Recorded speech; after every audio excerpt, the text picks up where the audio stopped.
Jangan benar tidak rendah lagi. Miris ke kuburan. Berapa? 150. Berapa? 300. 500. Beb makan lagi beb.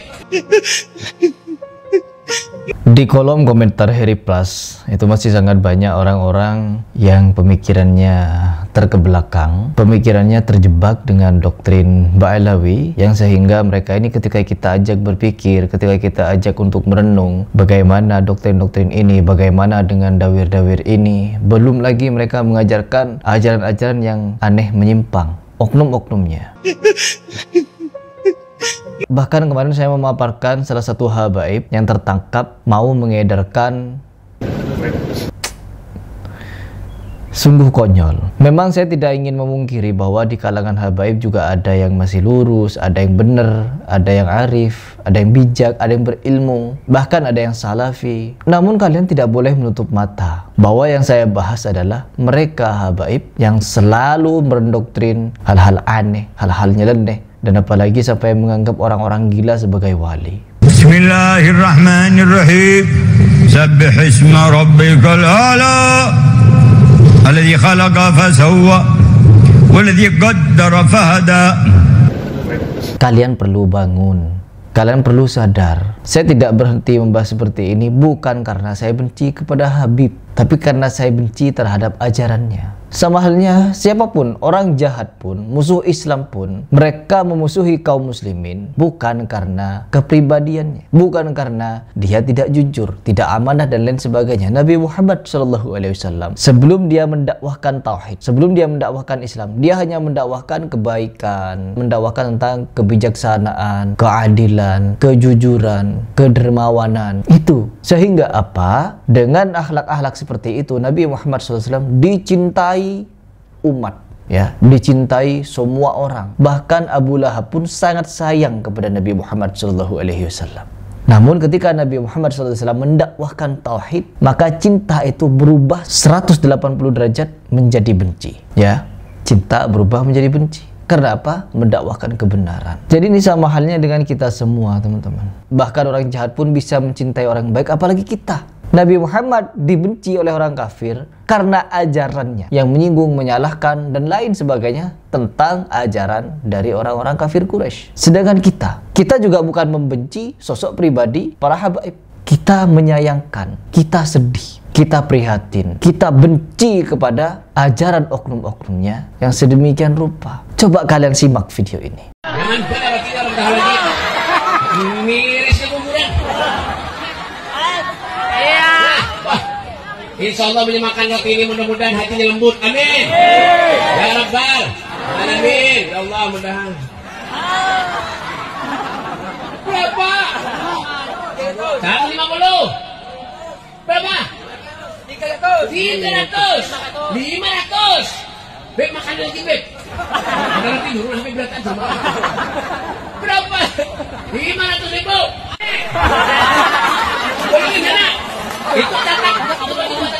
Tatak lagi tatak. Kalau minta sedikit. Julungi 200 lagi. Ini berapa orang ini? Julungi.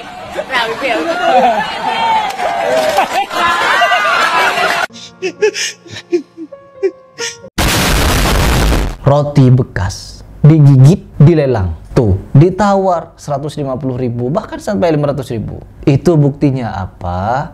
Mendawir umat agar menganggap sosok Habib tersebut suci, mulia, barokah, punya keberkahan. Apakah terjadi ajaran seperti ini? Nabi Muhammad gigit kurma, lalu kurmanya dilelang kepada masyarakat. Ini kurma bekas gigitan Nabi. Berapa mau? Berapa mau? Berapa? Miris, teman-teman. Miris. Ketika kita mengajak para muhibbin ini berpikir, mereka bukan mikir marah, Tepat sekali ucapan dari Al-Imam Syafi'i bahwa orang bodoh, orang dungu, mereka ketika diajak berpikir, ketika diberikan nasihat, ketika diberikan motivasi, ketika diberikan masukan, mereka bukan berpikir dan merenung, tetapi mereka akan marah dan tersinggung. Tetapi beda halnya dengan orang cerdas, teman-teman. Ketika mendapatkan nasihat, motivasi, terus kritikan dan lain sebagainya, mereka tidak akan marah, mereka tersenyum, merenung dan berpikir. Makanya menjadi kesukaan para oknum habaib di Indonesia ini karena kebanyakan IQ-nya, kebanyakan SDM-nya, kebanyakan pola pikirnya bisa mudah untuk dibodoh-bodohi. Akhirnya apa? Ya seperti ini. Tidak ada wanita yang melihat beliau kecuali minta dikawinin. Sampai kalau beliau datang ke Tarim, misal, itu bapak-bapaknya semua mengatakan tutup pintu dan jendela, jangan ada yang bolong. Kalau ada anaknya ngelihat Habib Ahmad, minta dikawinin, maksa. Sama. Ini Habib Ahmad. Goblok! Harry Pras ketika melihat membaca-baca di DM Instagram, tidak ada satupun yang mencerminkan bahwa mereka ini belajar tasawuf, belajar kemurnian jiwa, kejernihan hati, mensucikan hati. Tidak ada, teman-teman. Persis seperti junjungan mereka, persis seperti orang-orang mereka anggap ulama. Kamu kera-kera bersorban, kau yang monyet. Kamu Ustadz Jahannam, lu yang monyet. Kamu Kiai Bangsa, kau yang monyet. Goblok, monyet, kurang ajar. Goblok, monyet, kurang ajar. Otaknya jadi goblok. Monyet, teriak monyet. Anjing. Gampang mengucapkan goblok, anjing, babi, biadab, bangsa, dan lain sebagainya. Ucapan-ucapan seperti ini adalah hal yang menunjukkan bahwa mereka ini mengajarkan sesuatu yang buruk. Kalau kita mau berkaca lagi, ada beberapa hal yang perlu kalian ketahui tentang habaib ini. Dulu ketika saya memberikan tantangan terbuka kepada Al-Habib Bahar Smith, yang dimana beliau ini awalnya saya memuliakan beliau karena dianggap sebagai murid Habib Rizik Syihab. Namun setelah mengetahui banyak ajarannya yang sangat menyimpang, ajarannya yang sangat konyol, bahkan dia atraksi ilmu-ilmu kebal-kebalan, yang dimana saya juga bisa melakukan seperti itu. Orang-orang ketika saya memberikan tantangan kepada Bahar Smith, jangankan para muhibbinnya, Bahar Smith pun yang katanya pinter, cerdas, tidak tahu apa tantangan saya. Tentang apa sih Harry Pras? Harusnya dia tahu, teman-teman. Harry Pras tentang apa? Dia harusnya tahu. Cuman apa? Karena dia tidak sanggup untuk memberikan jawaban terhadap tantangan saya, akhirnya dia memframing dengan narasi-narasi yang konyol, menunjukkan muridnya bersilat-silat. Ketika bersilat-silat apa yang terjadi? Habib Baharnya membuat narasi, jangan, nggak boleh ribut-ribut, berantem-berantem.